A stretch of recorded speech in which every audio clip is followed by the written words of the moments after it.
Welcome everyone to Meadowside Nature Center's Nature Virtual Lecture. We're thrilled to have Montgomery Parks' own Angela Yau here with us this evening. Angela's presentation on Nativescaping for Backyard Abundance is part 2 of a 3-part series of presentations on the vital roles and relationships of native plants here in the county. Mark your calendars for September 14, when Alonzo Abugadas, the Capitol Naturalist, will close the series with the presentations all about the facts and folklore surrounding our native trees. My name's Tiffany Jenkins. I'm a park naturalist at Meadowside, and I'll be your host and your moderator this evening. And part of these hosting duties, let me welcome all of you who are joining us for the first time tonight and get you a little bit more acquainted with the platform and what to expect. Nature Virtual is a monthly online presentation on a conservation or a nature-related topic to Rock Creek Regional Park. And in the past, these presentations were done in person at Meadowside. We hope to have that format again once our Nature Center has reopened. But until that time, Meadowside seeks to continue our learning community with this new online live format. Tonight, there'll be the option to engage with our speaker through the Q&A portal. So this is what you need to look for. It looks a little bit like a comic strip speaking bubble with a question mark inside. Usually it's on the upper right-hand corner of your screen. That's where you're gonna type in your questions for Angela or for us. Your questions will be sent first to me, and I can reply there with any tech issues you might have as well. And I'll publish your topic-related questions as we listen to our speaker this evening. Angela may also be posing some questions to you, the audience, tonight. I invite you to respond to Angela in the Q&A portal. Feel free to ask your questions when they arise, but don't worry, we have a designated time at the end of tonight's presentation for Angela to respond to all of you. So without further ado, it's my great pleasure to introduce you to our speaker. Angela Yau has a master's in science. She's a certified interpretive trainer through the National Association for Interpretation, and Angela is the Nature Program and Facilities Manager at Locust Grove Nature Center.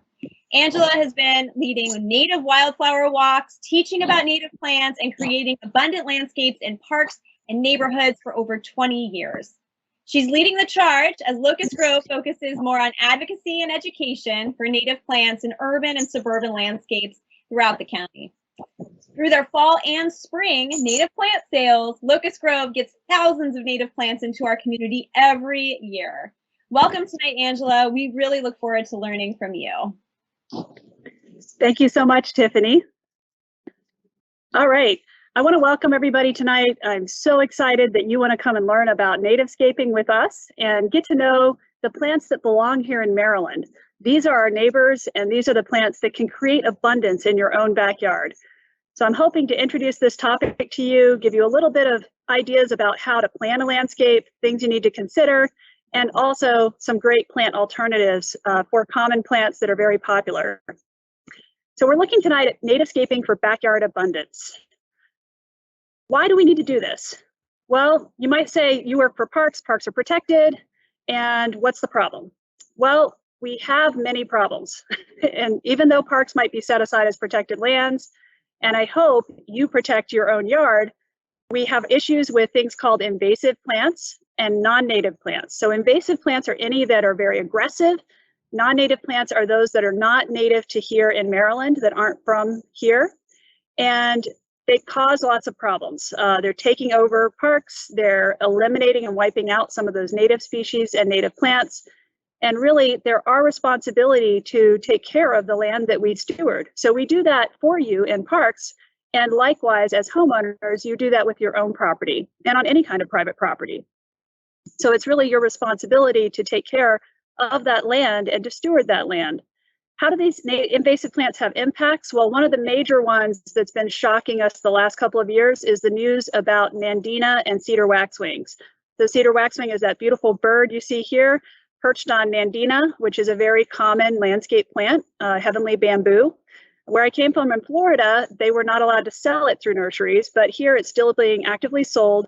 So it's something you really want to avoid, because this last couple of years, the science came out showing us that these Nandina berries, when the cedar waxwings gorge on them, it's actually causing mass die-offs in cedar waxwings. So, you know, not to start with a super panic approach, because I'm going to give you the good news too, but just to really think about, sometimes we don't know what the impacts of these invasive species are until it's too late. And that's when we really need to step up our game and take care of the land that is our responsibility. So why focus on natives if we don't want those invasives around? And I keep mentioning natives. Natives are the plants that are evolved with the climate, the soils, and the types of weather and long-term patterns that we have here in Maryland. So our specific conditions that we find in wild ecotypes and wild habitats here in our county, the plants that belong here that have evolved here are specific to each of these types of places. And therefore, it also, for a homeowner, makes them the lowest maintenance. It also makes them beneficial to so many other things. These are an essential part of the web of life that supports our native communities, that supports the real Maryland, which I hope if you've bought property in Maryland, you're really hoping to be a part of the real Maryland. So why do we focus on natives? They belong here. They're also resistant to insects and disease. When I say low maintenance, it's not only that you don't have to be watering them and pruning a lot, they're naturally resistant to a lot of the insects and diseases. They're part of that web. So that ecosystem means that they might get an insect that then other things are going to come in and eat. So if you just wait a little bit, nature catches up and a parasitic wasp is going to come along and take out some of those other insects, or birds are going to come along and eat those insects. So we have natural systems in place when we use native plants. They're also really essential for providing food and shelter for our native pollinators and for other wildlife. So you may have heard about pollinator gardens. Pollinator gardens, it's really becoming a buzzword. It's something people are getting excited about. Of course, we all want butterflies, and there are many other pollinators, including native bees, hummingbirds, some of our other creatures around that we'd like to attract to our yards because they're beautiful. But these are also providing food and shelter that's essential for higher life forms, things like birds. You may have heard of Doug Tallamy and his work on bringing nature home and all the wonderful work he's done as an entomologist in cataloging the insects that are part of this food web. So we have to have the native plants to support the native insects, to support the larger native insects, and to support everything else that eats insects and plants. So it's all tied together, but it fundamentally all starts with plants. Plants are the producers that capture the sun's energy and turn it into something everything else can use. So they're really the keystone, the basis of this whole pyramid of life that we want to support. So when we're going to plant our yards for abundance, we want to think about what that means. So what is abundance? When I talk about abundance, maybe you picture a vegetable garden, you picture something that a cornucopia overflowing with wonderful produce for Thanksgiving. When we think about abundance, there are so many different aspects you can consider. Maybe you've taken up a gratitude practice in the last year when we've all had a lot more time to think and a lot more time to spend outside. So having a yard that gives you this abundance is creating a space for your own health and well-being. It's physical well-being, it's mental and spiritual well-being, having a place that you can come home and just relax. And it could be as small as a balcony. You might just have a pot that you're planting with some lovely plants that attract those pollinators and attract those insects. You might just have a little yard, like maybe a quarter acre or a townhouse lot. Any of those things, you can invite abundance into your life on a daily basis by landscaping with natives that bring Maryland home. The other thing we like to say with native planting is that when you plant it, they will come. I can't say you can build a baseball stadium in the middle of the field and have a baseball team magically appear, but if you plant native plants, I guarantee you the insects and the wildlife will find them. And we've heard stories from everywhere from downtown DC with just a pot on a balcony that, birds are showing up there. They're finding their way because they're out there trying to struggle to survive in so little habitat today. So you not only are creating abundance for your wildlife, you also might be creating an abundant harvest for yourself. So these are things that are going to support those pollinators and support your wildlife. You also might get some things that are wonderful edibles. So you can plant things like elderberry and have elderberry wine or just some lovely berries, elder flowers. You could have spice bush. You could have blueberries, aronia berries, lots of different wonderful things. There's excellent edibles available among our native plants. You'll be hearing in September about the Pawpaw and Pollinators Festival. We love to celebrate pawpaws here in Montgomery Parks because they are our largest native tropical fruit, and they're amazing producers. They're also becoming a dominant understory plant because of the deer pressure that we see in our wild woods. So you can think about abundance still like a garden. Maybe you want to eat your landscape or just to share it with everything else that would like to eat it.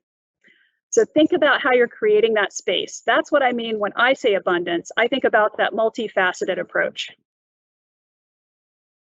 So we talk about when you plant them, they will come. That is for our insects, our pollinators, and also a variety of other wildlife. I just watched yesterday morning a goldfinch chowing down on seeds from my spinach plants. They love those dead seed heads that are staying on our plants, and that's their favorite food, especially this time of year as we head into fall. A lot of great seed heads are available, so you'll have birds like goldfinches showing up. You'll have other birds that want to specialize on fruits, and all of the birds that want to eat caterpillars or feed those caterpillars to their young. So what do you need to consider? Maybe you're starting to think about a nativerscape and you're looking for what you'd like to plant and what you'd like to have in that landscape.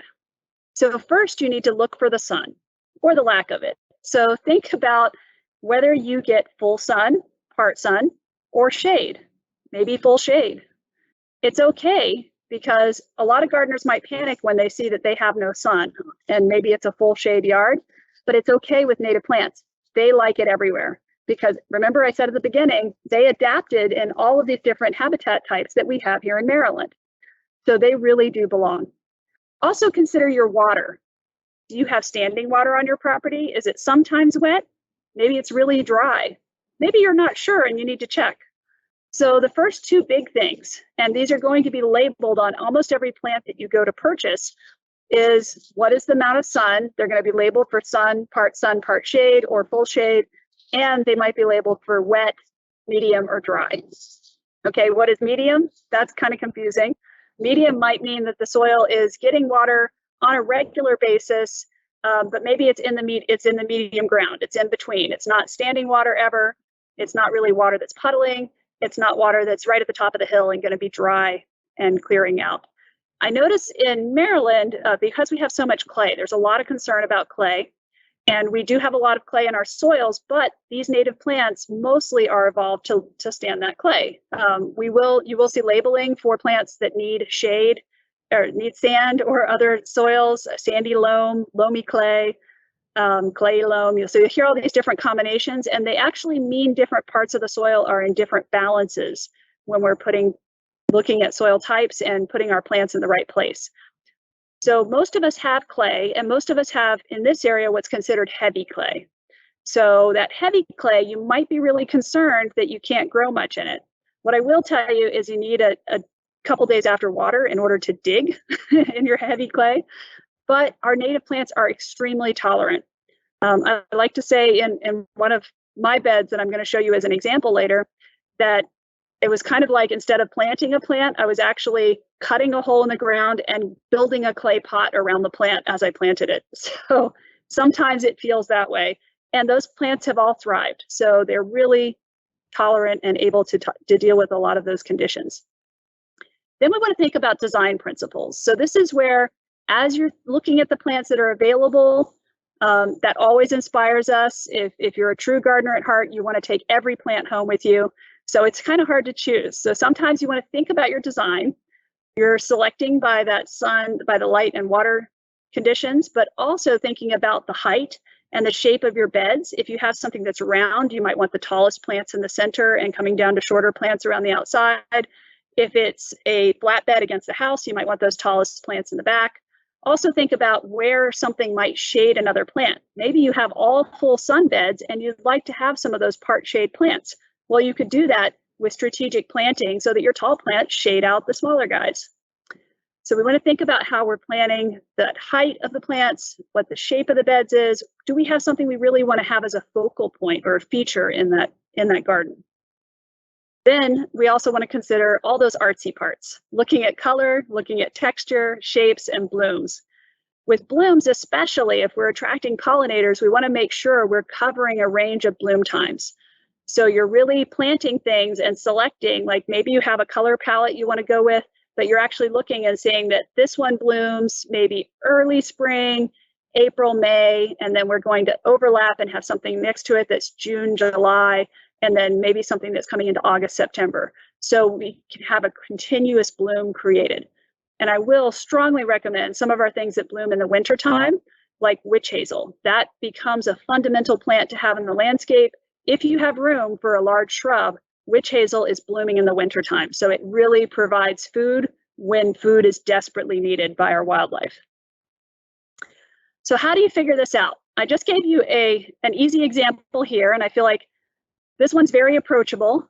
Literally, we just did this with some of our summer Rise interns from our public schools in the last month. So we mapped out our NEA, which is one of our spaces at Locust Grove. And in mapping that out, we just did a basic sun map. So what that meant is we just copied the same page with the graph paper and went out there every hour on the hour, or had our student go out and do this. So they were drawing on the map what was full shade, what was part shade, the stripes, and what was full sun, the plain blank parts. And you'll see that it's really hard to kind of judge where that is because there's no straight lines. The sun moves around. This is a highly forested area. There's a lot of dappled sun where there is sun. There's not a lot of full sun. But that one up in the top right is showing you the amalgam. So that's all of those maps added together to total up how much sun is in each spot. So you can see that some of these are only about an hour of sun or about a half an hour. But right there on the top of the fire ring, I have about 6 hours. So I know I have one little spot where I could plant some sunny things. And other than that, I'm going to be looking at part shade to shade. So we wanted to do this before we started choosing our plants. This is really key to the success of your landscaping. You want to make sure that you know where your sun is. And this is a really simple way to do it. You can do it with a map where you're walking around and kind of drawing out some key points that help you to have reference areas as you're mapping the sun. You can also, if you're lucky enough to have a deck or balcony and you're looking down into a yard, another super easy way to do it is to go out and take a photo every hour on the hour. So pick a nice sunny day, take those photos. You can even do your sun maps for different times of the year if you'd like to average throughout the year. So if you're really planning ahead and you've covered all your seasons, that's a great way to do it. So this is how we figure out exactly how many hours of sun are there. So I was going to quickly give you an example. When I talk about water, does anybody have a yard that looks like this? So this is actually my backyard. And this that you see sitting here all around is standing water, and that's about 2 inches deep. So that whole area is getting inundated. I really need to think about what can tolerate having its feet wet. And this was early in the fall, before we were really getting going with the fall planting. And this bed was actually newly created last year. So I'm just going to show you a few quick images in succession to talk about how we see progress in nativescaping. So I planned out this bed. I removed a whole lot of debris that was there. This was my project last fall. We weren't commuting back and forth, so I was home, spending the afternoon and evening after work, kind of outside working on this a little bit at a time. One of the other big pieces of advice, if you're just starting out with a native landscape, is to take it small. So start small, take it a little bit at a time, and make it doable. If you go out there and decide you're going to take over your whole yard and redo it all at once, you're probably going to get overwhelmed. And the weeds are going to get ahead of you, and it's going to get really difficult to handle. You want to start with just a doable area. And this area looks small, that's kind of fenced in there, but it's actually pretty big, as you will see when we move through the plant pictures. So this was back in the fall. This was in October. And you can see some plantings. So there are some foundation shrubs and a few trees in here. And then I actually kind of scoped this when I sun mapped it, that the right-hand side is almost entirely full shade. And then as you move to the left, it becomes sunnier, but it's also wetter to the left than it is to the right. So kind of that mix. So this actually gave me an opportunity to do a lot of these native plants that really like shade. So they'll like full shade into the part sun, and to maybe put some sunny things right up in that front edge, and to have some plants that were wet, like having their feet wet. So that's an excellent opportunity. Again, mapping your area is crucial. But the next thing I want to show you that's really cool is that when we look at native plantings, we also say that it takes 2 years to wow. And what that means is you'll plant something and it kind of looks so-so, right? This is kind of spread out. It looks pretty sparse. There's a heavy mulch layer that was actually all of the fall leaves from the yard that we put into this area so that we just use natural leaf mulch to kind of bed everything down for the winter. It all got planted last October, and then we went through the winter. So this was in March. And you might think, uh-oh, where'd everything go, right? It looks pretty bare. What's lovely is this pussy willow tree that I got to inherit that's back here. This pussy willow is blooming early on, so providing that early pollinator food, early insect food, and all the plants are still here. They're just looking a little and brown. And then this is just a couple months later as we're greening up into spring. So this was coming into late May to June. And we're just getting all of that color filling in. Oh, I'm sorry, this was about a month ago. So we have all this color filling in. And the reason I recognize it was a month ago is that's when I put down all this pine straw mulch. So in this case, that leaf matter had all broken down by now, and I wanted to fill in something else. So mulching it in is mostly because I don't have the density of plants here I'd like yet. So this already has many plants that have been added, but they're just needing to grow up and fill in. So when we say 2 years to wow, I just wanted to give you that example of like, what does the delay look like, right? This is about 9 months old from the time these were planted. And in 2 years, this is really going to be filled in pretty good. So a lot of those plants that you see as like a tiny green round dot, they're going to double or triple in size, and they're going to spread. And some of these, I actually put in here some things that are pretty aggressive, and I would expect to spread and colonize and fill in the gaps. So I just wanted to give you an at-home example and also show you something that had some of those problem areas, right? Full shade that seems like it's hard to plant, standing water that seems like it's hard to plant, a lot of those different areas. The next thing I'd like to do for you is highlight some of our top species. These are what I would call keystone species.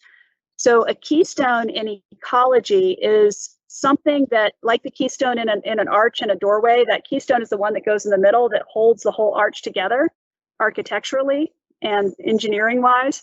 So in ecology, when we say a keystone species, we mean something that holds the system together. And when we're looking at native plants and pollinator plants, we're thinking especially about how many species they support. So these I've cross-referenced with Maryland lists and with Doug Tallamy's work, looking at how many species are supported. And I did put most of these in here just by the genus, because the genus is listed for supporting many species, and there are many types, many species within that genus that you can go with. So depending on your sun, depending on your water levels, and depending on how high, you know, all those other features you were looking at, bloom time, texture, color, all those different aspects, there probably is somebody in each of these genuses that is going to be perfect for you. So you want to think about all of these different plants within that genus, that there are many species that have meet different needs. So one of those that is very popular, but it's interesting to note that it actually helps fewer species, is Asclepias, our butterfly weeds. So all of our butterfly weeds, and there is a movement happening to rename these for the common names so that they're not being called weeds, like maybe butterfly's delight. And that is because, you know, butterfly weed doesn't make it sound so good. People buy lots of butterfly bush, and we'd like them not to do that and get something that's healthier for our native butterflies, like our Asclepias species. So the Asclepias also is the host plant for monarchs and is essential to their life cycle and their migration, which takes multiple life cycles when they come through our area. It also overlaps a lot of bloom times. So it's going from summer into the fall. So a great kind of stretched season, depending on the species that you have and where it's planted, kind of impacts how quickly it's going to bloom and how long it's going to stay blooming. You can then plant straight over, roll over into sunflowers. Over on the right, we have our helianthus. They support 67 species of insects on that helianthus. All of those different members of the genus, which range from the giant sunflower, which is really big, to swamp sunflowers that will grow where their feet are wet, all the way to some of our smaller specimens. There are a lot of varieties of native sunflowers. The sunflowers don't look like the ones you see in a big farm field of sunflowers for sunflower seed production, but these are just as valuable for not only caterpillars and supporting those, but also those seed heads that birds like our goldfinches love. So those are going to stay on continuous as we move into the fall. And as we hit the fall, one of our awesome species that I think it's overlooked a lot by gardeners is the goldenrods, the solidagos. And you'll see that they support 118 species of other insects on our goldenrods. And the solidagos also have a wide variety of species that tolerate wet, they tolerate dry. There are even silverrod. There's Solidago odora, which is a sweet smelling goldenrod. It has a scent to it that's lovely. So there's a lot of variety here and different types you can choose, but these are blooming all through the fall. So it's really an important time as our butterflies actually start to peak in September. I know everybody tends to think of spring with flowers and butterflies, but a lot of our butterflies aren't around until later in the summer and into the fall. So we want to be providing a buffet for them too. I want to show you the top shrubs. So these shrubs are some of those keystone species. So the first one is our willows. They support 318 different species of insects, and they're basically covering, again, a lot of size variety, a lot of bloom times. I showed you on mine, I kind of inherited that pussy willow. You see pussy willow blooms here. They're very characteristic. You might have only ever seen these before being sold in stores for home decoration because people will cut the branches and sell those as decor. But they're one of our native plants. It's a beautiful plant and blooms early. So it's very important for a food source and a nectar source.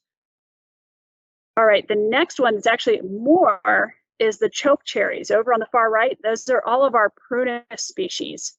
So everything in the plum family, and that includes things like choke cherries, the cherries, 390 species of insects, and look at those beautiful blooms. So that is really a spectacular genus to have because we've got these spectacular blooms. And then one of my favorites right here in the middle is this serviceberry. The amelanchier is the genus, and there's 100 species of insects that supports, that members of that genus. And here we get these beautiful berries. So berries are also another thing we want to think about in the landscape. Actually, pussy willow gives us an idea of that too. It's not just about the blooms, but when we talk about texture, texture can mean the leaf texture. It can also be the overall shape of the plant. If we're looking at trees and shrubs in particular, we like to look at that overall shape, but we also might be looking at leaves, at the kind of way that the leaves are held, but then you can look at things like these blooms of the pussy willow or the berries that might be residual and stay on through the winter.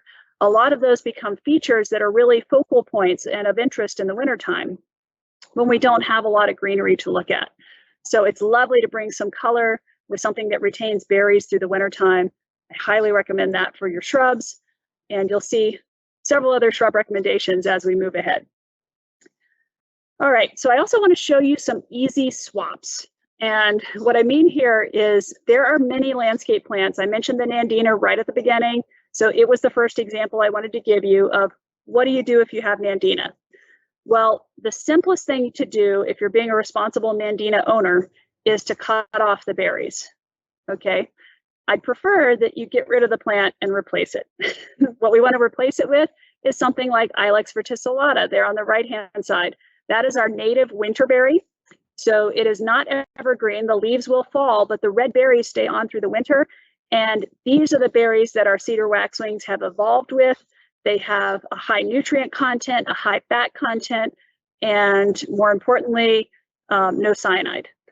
So these are totally healthy. This is what our cedar waxwings need to be gorging on before they fly south. And they're going to support any of our fruit-eating birds throughout the winter.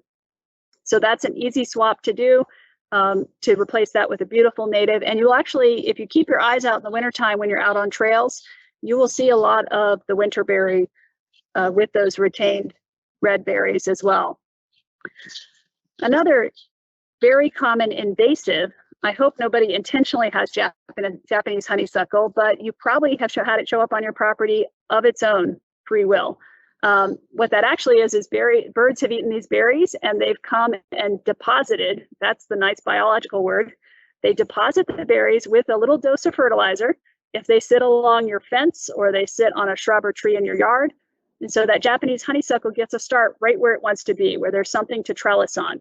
So the bird happens to sit in that place and that honeysuckle takes root, and it really is hard to get rid of if you let it get established. So I would encourage you, if you see Japanese honeysuckle, most of people recognize the flowers, and you probably maybe think fondly of the flowers because you remember sucking the honey out, tasting the nectar yourself when you were a kid. Well, you can do the same thing with our native honeysuckle, and you know it's native. This is a really easy one to ID because it has those cool leaves. If you look at the leaves here, see how they clasp the stem? They wrap right all the way around it. So it's almost like the stem is bursting through the center of the leaf. That is an easy ID key when you don't see the flowers, but the flowers on our native are red. That's why it's called coral honeysuckle.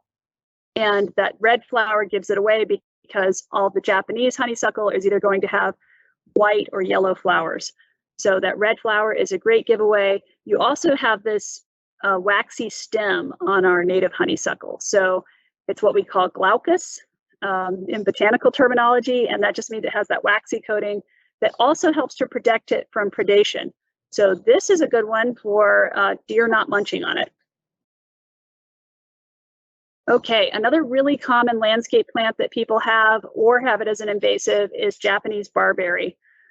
This unfortunately is showing up in a lot of our native lands, and a lot of our parklands, and you might have it actually intentionally planted. A lot of developers plant this as standard procedure right in front of the house when new houses go in, and it has thorns. I mean, I can't see a homeowner really liking it because it's going to bite you every time you get near it. So if you don't like plants that bite, this is a great one to replace. And another ilex. So our hollies are really being the stars of the show when we look at foundation plantings. This ilex glabra, is what we call the inkberry. This one is evergreen, so it's going to keep the leaves on year round. It has those nice smooth leaves with a little bit of a tooth right at the tip. Also gets covered in these wonderful blooms, and then has blackberries that it will retain throughout the winter. So it's another great food source, both for all these pollinators that like the nectar and all of our birds that like the berries in the wintertime. So it's a great support for all of this wildlife. Another one, I mentioned early on that a lot of people like butterfly bush, and that's because, you know, it's a no-brainer, right? They plant this shrub, it grows like crazy, it's very aggressive, and it's covered in flowers and then ultimately covered in butterflies. Well, the science has also told us that butterfly bush nectar really is not good for butterflies. It's kind of like if I said, hey, I'm going to give you a wellness diet that involves eating Snickers bars 24/7. Not great. So it's kind of like sugar rush only, and it doesn't contain all of the vitamins and other nutrients that native wildflowers have in them. So we do want to make sure that we're giving our butterflies everything they need. We care about our butterflies. We want to attract them to our landscape. So we want to think about some native alternatives. And I just pulled a couple of my favorites here because both of these are really easy care plants. You can find a species that will deal with part shade. You can find species that will deal with feet wet. So pretty flexible in both the clethra or the spirea. This one is Clethra alnifolia, also called summersweet, and spirea. I think this one is the spirea alba. We do have a couple of these species also that we normally carry in our native plant sales, and they're wonderful, just very, very flexible shrubs, and you get this panicle of flowers. So it really gives you that same effect like a butterfly bush, and I can tell you that when these are planted, they're usually covered in butterflies. This picture is zoomed down, so you can't see the butterflies that are on there, but there were quite a few in that photo. Now I know what you're thinking. What do I do about the freeloaders, right? Everybody says when we talk about planting anything, be it vegetables or native plants, the question is always, what about the deer? Can I make sure? Can it be deer proof? Well, there's no such thing as deer proof. All we ever say with plants is that it's deer resistant. And what deer resistant means is most of the time they don't like it. The rule with deer is if they're hungry enough, they'll eat anything. They'll eat things that they supposedly don't like. I've heard about them eating things that are even poisonous to them. So there is no deer-proof plant. They're deer resistant, and yes, deer are a problem. Okay, we have more than double the normal natural population of deer that we should have here because of our development practices and the fact that we create a lot of mowed edge. So we basically put pastures everywhere, but the deer don't appreciate that. They'd rather come nibble on everything else that's around the grass. So if you have these other plants, they're going to taste things. There are plants labeled as deer resistant, and that is one way to go. You can try to select deer resistant varieties. Those often are something that's rugose, which means the leaf has bristly hairs on it, so it doesn't feel good when they eat it. That would be things like echinacea or rudbeckia. Also, some of those plants that are glaucous, like I said, the honeysuckle that has that waxy coating on it, they really don't like that. Anything that has a strong scent or essential oil to it, like spicebush. They don't particularly like spicebush, but I've seen them eat it. They're also not supposed to like sassafras, and they've eaten the top of my tree 3 times already. So it just depends. They leave it alone for several months, and then they come and try it, and they'll munch on it if they're hungry enough. One of our gardeners in Montgomery Parks, who does a lot of the native gardens, she always says she can literally see the increase in deer consumption on the plants when the does start nursing. She can tell exactly when the does start nursing by what they're eating and how much they're eating in the gardens she's planted. But her approach is to say, I'll just plant enough and plant them in places where they're difficult to get to, and then maybe I'll keep a few that haven't gotten munched on. So maybe you're providing a deer buffet as well. I also have a picture of a bunny. He's a little harder to see over here, but our rabbits eat quite a bit of things too, but they generally are not going to eat the entire plant. So, most of them are browsing. You can tell who's doing the damage in your yard. If it's lower, it doesn't necessarily have to be low to be rabbits, but rabbits cut straight through. So it's going to be a clean cut on the stem if a rabbit has munched on it, whereas deer tear. So if a deer has munched on your plant, it's going to have a ripped edge, and it's going to be probably higher. So we're looking at those kind of characteristics that tell us who's been munching our plants. Some other things you can consider is repellent. There are deer repellents that's a spray. They usually smell awful, even to people. So some people really can't stand using them. Some people try it and then just give up eventually, because for those repellents, you actually have to reapply every time it rains. So you're generally having to redo that over and over. You can do fencing. So on the example I showed you from my yard, that fencing, that wire fencing, is only 3 feet high. So that seems like it wouldn't keep out deer, but I have a 7-foot high fence around my vegetable garden because that I need a little more insurance. But that 3-foot fence, for the most part, deer will not jump into an area if it's small enough and they can't see where they can land. So for the most part, that has been almost 100% protection. I did have a deer hop in there just last month. So obviously somebody had hopped the fence because I could see deer damage on plants that were inside, but it didn't look like they stayed in there long, and they didn't bring all their friends with them. So that at least is a benefit. There's also invisible fence. And when I say invisible fence, this is a trick that really works well for a lot of people, that you use the finest, lightest monofilament that's available. So monofilament being fishing line. And you can put up posts, you can do T-posts, you can do rebar posts, and you use that monofilament and string it every 1 foot apart. So horizontal rows 1 foot apart. And what happens is you want the deer not to see it. That's why you don't want to use the heavier line. A lot of people, it's counterintuitive because you think the heavier line would stop them if they tried to walk through it. You're not trying to physically stop them. You're trying to remain undetected. So the finest monofilament is going to stay where they can't see it. And that way, when they bump into it and something touches them that they didn't see, it really triggers their prey response, and they're fearful. So they tend to stay away from that area. I've heard more stories of success with that kind of monofilament fencing than with almost any of the repellents or the wire fences. So if you have the option to do that, that's a great option to go with. Where could you go to see some great examples? So I wanted to give you guys some places to check out some landscaping and see how these are applied in different situations. So one, of course, I want to recommend is at Locust Grove Nature Center. We have our Betsy Dotson Memorial Garden, which is wrapped around behind the Nature Center and features several of our shade-loving native plants and herbaceous plants. So that's a great place to see a lot of shady things. Also, Meadowside Nature Center, our host tonight, they have beautiful native gardens right in front of the building, and that pretty much is all full sun. So that's a great place to see how full sun beds are laid out. That's done by our staff gardener that I mentioned, and she does a wonderful job over there. So she's really keeping some beautiful blossoming beds out in front of Meadowside. There's your full sun example. Brookside Nature Center, our gardener also handles those, and that's a mix. So that's where she has some plants tucked in beside the ramps and even up on the deck in big pots on their deck. So some beautiful potted examples there and things that are both part sun and shade. So that's a variety of different things. And I love the deck boxes and the pots, because that just gives you an example of what you can do if you only have a balcony to work with. You might have a really small space, but it's still something you can do. So you can see how those beautiful pots are just overflowing. And this time of year, they're probably surrounded with butterflies. So it's a beautiful place to visit. Also, Audubon Natural Society in Chevy Chase has some lovely gardens, and they have some that are themed.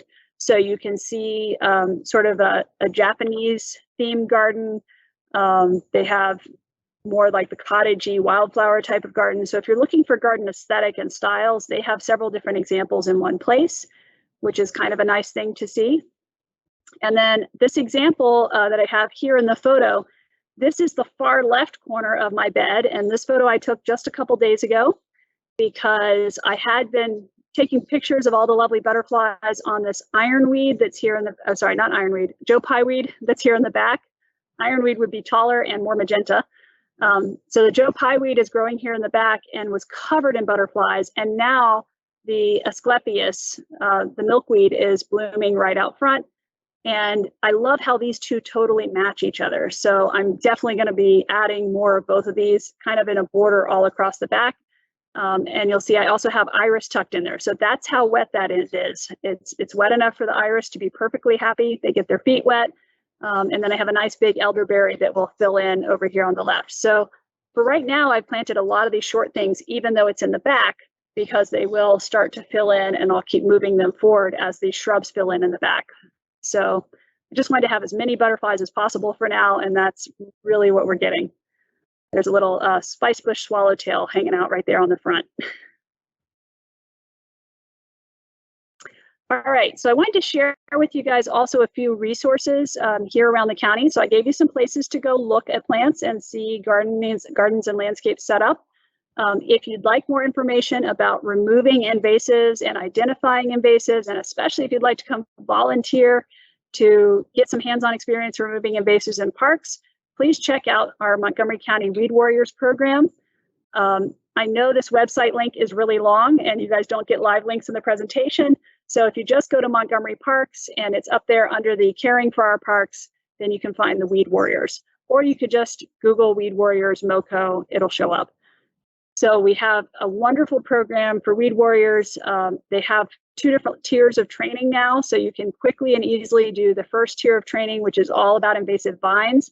Those are the easiest ones to identify and to control. So that's going to include things like Japanese honeysuckle, porcelain berry, some of our really common things that are vining plants that we have in parks. And you can come get that hands-on knowledge and then also apply it at home or any other private property that you're helping with. I'd also like to mention our volunteer opportunities, not just at Locust Grove, but throughout parks. At Locust Grove, we have this new initiative that Tiffany mentioned at the beginning, where we're trying to really grow our native plant program surrounding our 2 native plant sales every year. And in growing that program, we wanted to offer some hands-on volunteer opportunities, some hands-on learning. So you can come to be a part of our gardening team, and you will get to help maintain those native gardens. You get to learn the plants right there in person. So if you're apprehensive about doing this for the first time, getting in and doing the planting, it really can give you that confidence to get in and help with this project and get that hands-on learning. We also do removal of non-natives, and we have volunteer service days that are drop-in.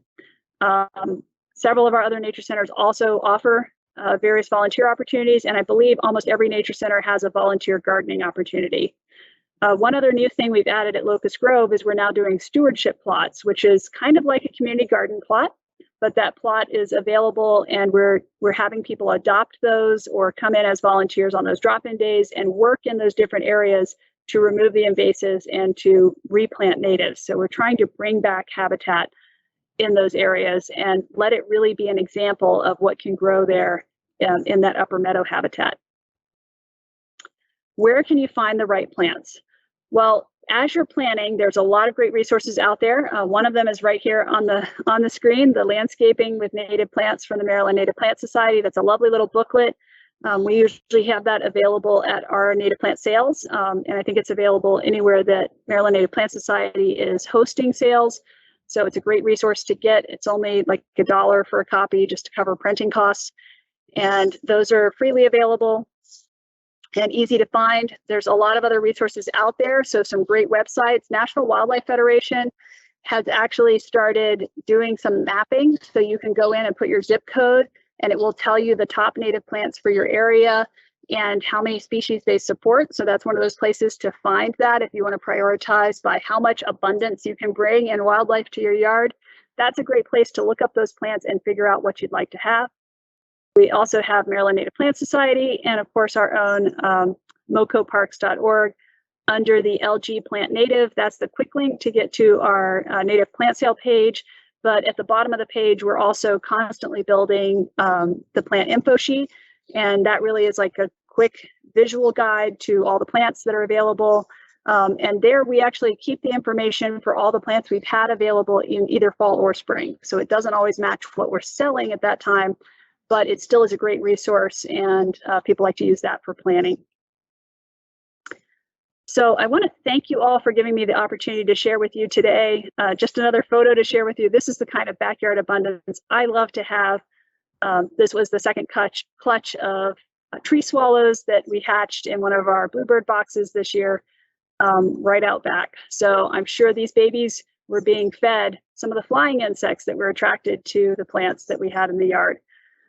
So this is just, my little bit of bringing it home and having some of that abundance come home to my yard. It really got me through the pandemic, through this whole last 2 years, having that opportunity to go outside and just have the peace of nature and have that opportunity to garden, to just breathe, and to watch everything that comes to you when you plant it, and they will come. So I want to welcome you to contact me if you like, and then we can go over to questions.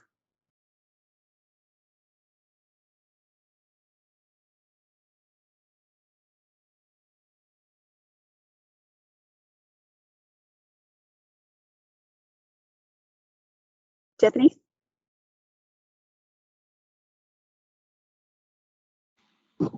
Hi, Angela. Can you hear me now? Yeah. Yes. I just wanted to say thank you so much for presenting. What a fantastic presentation. Locust Grove Nature Center really got me started off on a native plant garden of my own at my townhouse here in Montgomery County this year. It's been a real passion project, and I encourage all of you to take advantage of the plant sales that are coming up. It is kind of challenging to source some of these native plants. We did have one of our viewers today talking about sourcing. So I know you gave us a lot of really great recommendations as to maybe where to look for the species that might be best fitted for their own yards. But any other recommendations in terms of where to purchase? I know that Locust Grove has some native plants, but where else can we actually get our hands on these? Okay, so there's several different sources throughout the year. Chesapeake Natives is a good source locally, and they have plants available. I think they're selling routinely now.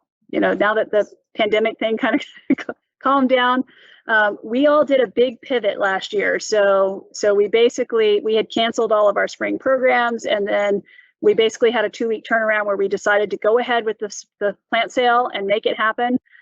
So that was a quick pivot to doing virtual sales ahead of time, doing online sales ahead of time.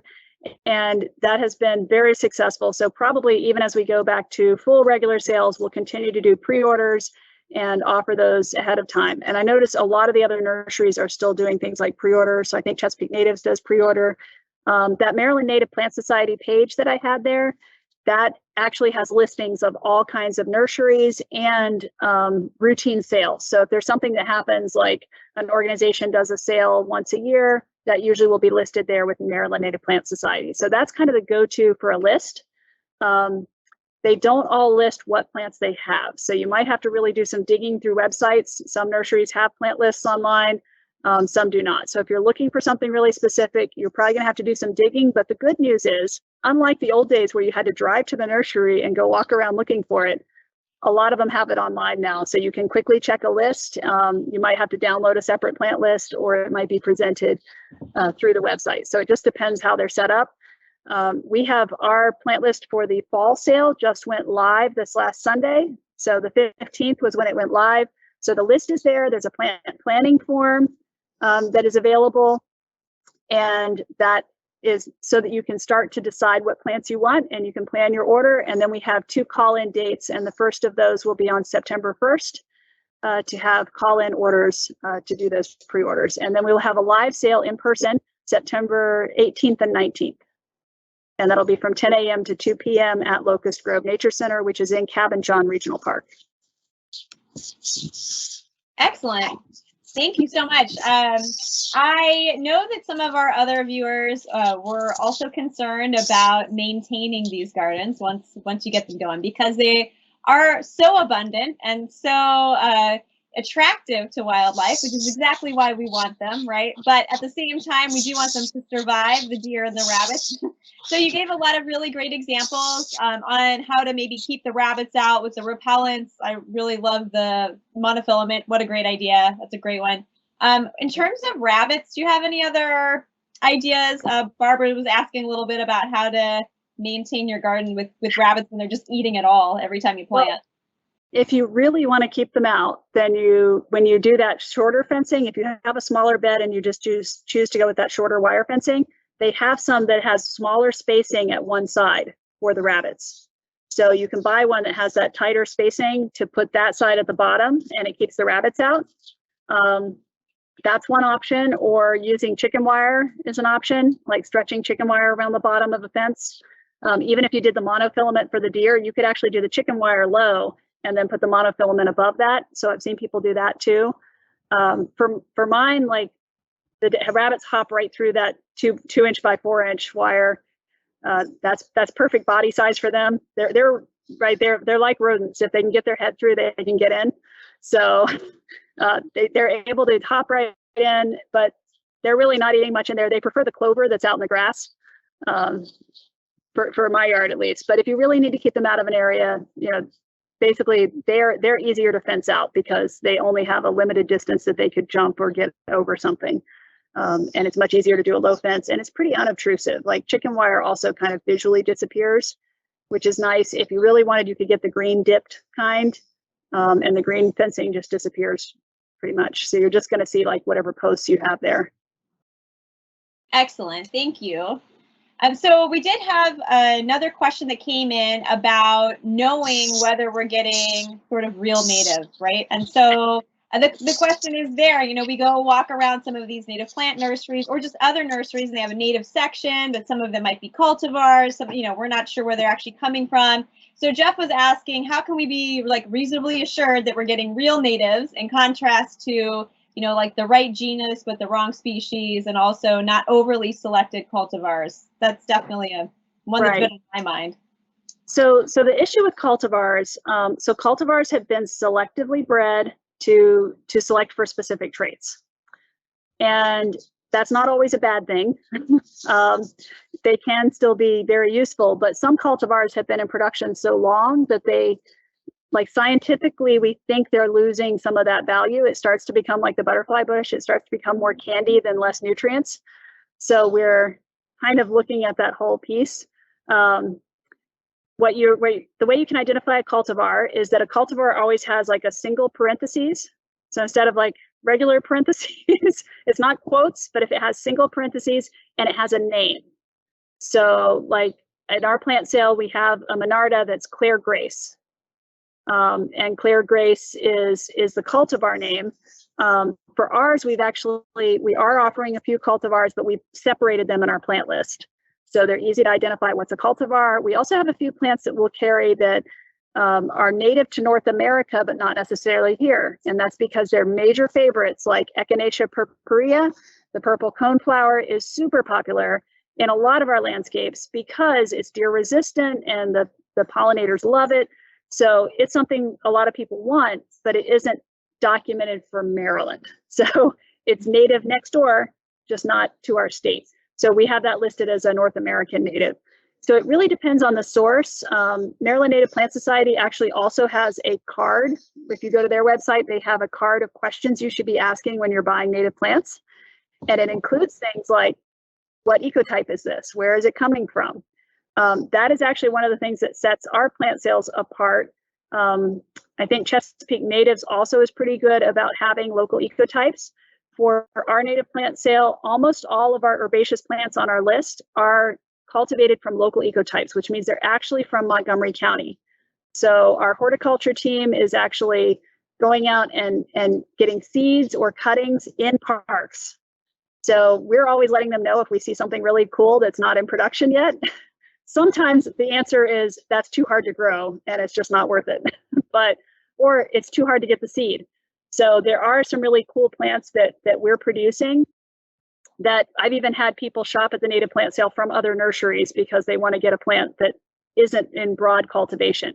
So a lot of your big nurseries, like you might think of the big box stores like Home Depot and Tiffany, I think that's what you're referring to when it says, this is the native section. And they've done some cool branding. I love, there used to be like a Maryland flag wrap that was on them that said like, these are true Maryland plants. That was really great branding. And I hope somebody who's shopping there is making the decision for that plant versus something like Nandina, right? So they can still help people make better choices. But if you really want to be the most informed consumer, then you're looking for not the cultivar, you're looking for the straight native species, which means it's not going to have those parentheses and an extra name. And you're looking for the local ecotype if you can get it. We can't get them for everything. So a lot of the things that are in big production, like Echinacea, like that's being produced at large scale in these big production nurseries, and it's being shipped and bought in. So for a lot of places, it might be you go to 5 different nurseries and they're all buying from the same place. Like if they're all buying Monrovia or Proven Winners is another one. So like you'll see it on the pot, it's branded. That's where it actually came from. And they're just able to produce some of these, have been popular long enough that they're in major production. And it would be my wish that eventually all native plants are popular, so popular that we only produce those and we start to push out, especially the ones that become really aggressive and invasive. So we want to kind of push out those species and get them out of the market. But great question. That is one of those things that Maryland Native Plant Society really says, like, ask this set of questions if you're going to go buy a plant. Ask them where the genetic material is coming from.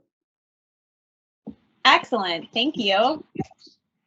So we do have a couple questions left. We'll maybe try and get through these before the end of our evening together. First of all, I know that you were saying that it takes 2 years to wow. So that's a good thing to keep in mind, with our little baby plants that we put in the garden. In terms of the hollies, because I know that was like a really great alternative that you were talking about with some of these other plants we may want to see. Goodbye. Does it take them a couple of years to actually berry or to bear fruit? That depends. I've bought some that already had fruit on them. They might be green at the time you get it. Even the blueberry I got in our spring sale already had little green blueberries on it. It just depends on the timing. So they might already have them, but like if you buy it and then it doesn't have berries the next year, that means you had berries. So if there are nascent berries, like little tiny berries, that tells you have a female. The issue with ilex, with the holly species, is some plants are what we call monoecious, which is one house, or dioecious, which is two houses. So if the sex is on two different plants, you have to have both a male and a female to make berries, because berries are ripened ovaries. So we have to have both kinds. So you often might have something local. Like I said, you see a ton of ilex verticillata, like if you're out walking, and the hollies will freely cross-pollinate. So if you have a male ilex verticillata, like somewhere out in the woods near you, it'll probably happily pollinate all the hollies that you have. So assuming you have enough pollinators going back and forth. So you also need the bugs to do the job, right? Because you probably don't have time to go after work with a paintbrush and pollinate all those berries. But as long as you have female hollies, so we always recommend buying them in multiples. That's one catch with the cultivars, is for something like ivy or ilex, the hollies, the cultivar name, if it's a specific cultivar, usually it's a male or female, like a gendered name, and that represents the gender of the plant, because they're clonal when they're a cultivar shrub like that. So they're like, if I just got an ilex vomitoria nana, and I intentionally got nana because nana's covered in berries. So I'm still hunting for a boy. Oh, thanks, Angela. That's really helpful. We'll know what's bearing and what's not and why. So we do have one more question we want to get to tonight. So in terms of the clay in all of our soils, especially those that live in a little bit more of our suburban or urban environments, with our native plant gardens, would you recommend some type of a natural fertilizer in order to try and like break that clay down over time? Well, I would recommend, like, if you have the time and ability to do it, to prep your soil as best as possible. So what we recommend with our planting guides is we usually tell people, like, dig the hole twice as big as the size of the plant base, and then mix. You don't want to just like dump straight compost in there, because that plant probably is not meant to grow in compost. But you want to mix that soil you took out, that clay you took out, mix it with compost and put it back in. We do usually recommend leaf grow. It's made here in Maryland. That's what's made from all the leaves that go into leaf recycling. Maryland makes leaf grow, and leaf grow also is certified to be hot composted. So it's temperatures that are high enough to kill everything that's in it, and also being made fully from leaves. You don't have like plant disease parts in there. So it's a great alternative. When I prepped the area I showed you, like, I also had tilled in layers of cow manure from next door. It didn't do much to break up that soil. So another technique I've used is cover crops. And that might sound crazy for a native plant bed, but if you're starting from scratch, like I was starting from an area that literally had been kind of a trash pile. So I cleaned that up. I put manure all over it. I tilled that in, and I put down crimson clover and winter rye, because I was doing it late fall. So both of those kind of root in over the winter time, and then they were blooming this spring, which was lovely. So the clover gave some early bee food and got some of those guys in there. And then it was really easy to cut it down, and you just let it fall, and it becomes straw that's part of your mulch. Fantastic. While the roots have been breaking through clay as they go down. Well, it sounds like you're getting some great results, Angela. So that is fantastic. And I invite all of you to join us in planting native this fall. This is such an exciting thing to see happening in our county, and we have had such a great opportunity to learn from somebody with such a great knowledge base. Thank you so much, Angela, for joining us tonight. Oh, you're very welcome. And I hope everybody takes the plunge and goes out there, plants native, and create some abundance in your own backyard habitat. Fantastic, and thank you so much for joining all of us tonight. Please be sure to register on Active Montgomery for the September 14 Nature Virtual Lecture on the stories of native trees with Alonzo Abugadas. And coming soon, keep a watch out on the Meadowside Nature Center website and Facebook pages, as we're embarking on a new learning adventure with a free series of interviews with local environmental organization leaders to explore the hard truths that they've learned about living with nature in a video series called Come to Your Senses.